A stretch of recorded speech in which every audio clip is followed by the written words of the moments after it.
좋아요를 눌러주시면 대단히 감사합니다. 이 사건은 단순한 범죄 기사가 아니라 온라인 구인 알바 문화의 허점을 파고든 치밀하고도 끔찍한 성범죄가 어떻게 현실의 생명과 권리를 파괴하는지 보여준다. 부산에서 벌어진 이 범행의 전개를 차분히 살펴보면 법 제도의 한계와 우리 사회의 구조적 문제까지 드러난다. 2023년 4월 40대 남성 A씨는 스터디 카페 아르바이트 면접을 빙자해 여성들을 유인했다. 온라인 구직 사이트에 올라온 스터디 카페 아르바이트 모집이라는 평범한 공고가 미끼였다. 피해 여성 6명은 학업과 생계 부담을 덜고자 지원했지만 A씨가 꾸민 덫이었다. 그는 더 쉬운 일이 있다며 변종 성매매 업소로 데려간 뒤 실습해보자며 강제로 성폭행했다. 피해자 중에는 미성년자도 있었고 재수를 하며 집안의 부담을 덜고자 했던 19세 B씨는 성폭행 후 극심한 충격에 시달리다 사건 발생 20여일 만에 스스로 목숨을 끊었다. 수사는 유족의 신고로 시작됐다. 경찰은 통신 기록을 토대로 A씨를 추적해 간음유인, 피감독자 간음, 성매매처벌법 위반 등 혐의로 구속 기소했다. 그러나 검찰은 그에게 업무상 위력에 의한 간음 등 상대적으로 가벼운 죄목을 적용했다. 부산 여성단체들은 이것은 단순한 위력 간음이 아니라 특수강간치사라며 강력히 반발했다. 피해자 사망이라는 비극적 결과가 뚜렷이 드러난 사건인데도 공범 2명은 구속되지 않은 점도 분노를 키웠다. 법정 공방은 치열했다. 검찰은 징역 12년을 구형했지만 1심 재판부는 징역 7년을 선고했다. 재판부는 범행 수법이 치밀하고 죄질이 극히 나쁘다 면서도 일부 피해자와의 합의를 근거로 성매매 알선 강제추행 일부를 무죄로 봤다. 항소심에서는 징역 5년으로 더 감형됐다. 항소심은 피고인이 범행을 인정했고 피해자 유족과 합의했다는 점을 이유로 들었다. 그러나 사회적 반향은 여전히 크다. 피해자의 생명을 앗아간 중대한 범죄임에도 형량이 줄어든 현실이 많은 시민과 인권단체를 납득시키지 못하고 있다.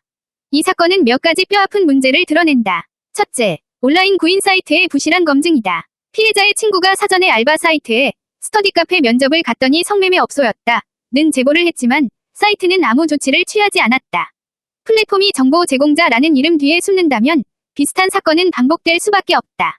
둘째, 성폭력 범죄의 법적 잣대가 피해자의 고통과 불균형하게 적용되는 현실이다. 재판부는 합의와 피해자와의 합의금을 감형 사유로 들었지만 강압적 상황에서 피해자가 진정한 선택을 할 수 있었는지 의문이다.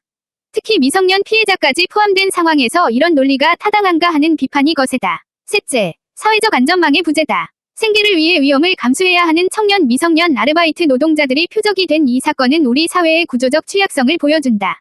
단순히 개인의 일탈로 치부할 수 없는 이유다. 부산 여성단체들은 검찰에 제출한 의견서에서 가해자 중심의 수사가 아니라 피해자 중심의 수사와 양형이 필요하다고 강조했다.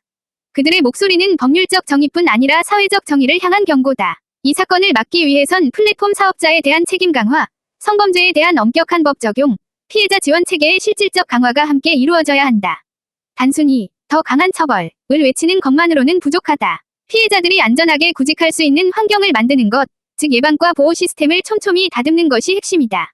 부산 스터디 카페 성범죄 사건은 한 개인의 잔혹한 범죄를 넘어 우리가 놓치고 있던 사회적 경고음이다. 법의 이름으로 그리고 시민의 감각으로 그 경고를 어떻게 받아들이고 바꿔나갈지 지금 이 사회가 응답해야 할 차례다. 구독과 좋아요를 눌러주시면 대단히 감사합니다. 이 사건은 단순한 범죄 기사가 아니라 온라인 구인 알바 문화의 허점을 파고든 치밀하고도 끔찍한 성범죄가 어떻게 현실의 생명과 권리를 파괴하는지 보여준다. 부산에서 벌어진 이 범행의 전개를 차분히 살펴보면 법 제도의 한계와 우리 사회의 구조적 문제까지 드러난다. 2023년 4월 40대 남성 A씨는 스터디 카페 아르바이트 면접을 빙자해 여성들을 유인했다. 온라인 구직 사이트에 올라온 스터디 카페 아르바이트 모집이라는 평범한 공고가 미끼였다. 피해 여성 6명은 학업과 생계 부담을 덜고자 지원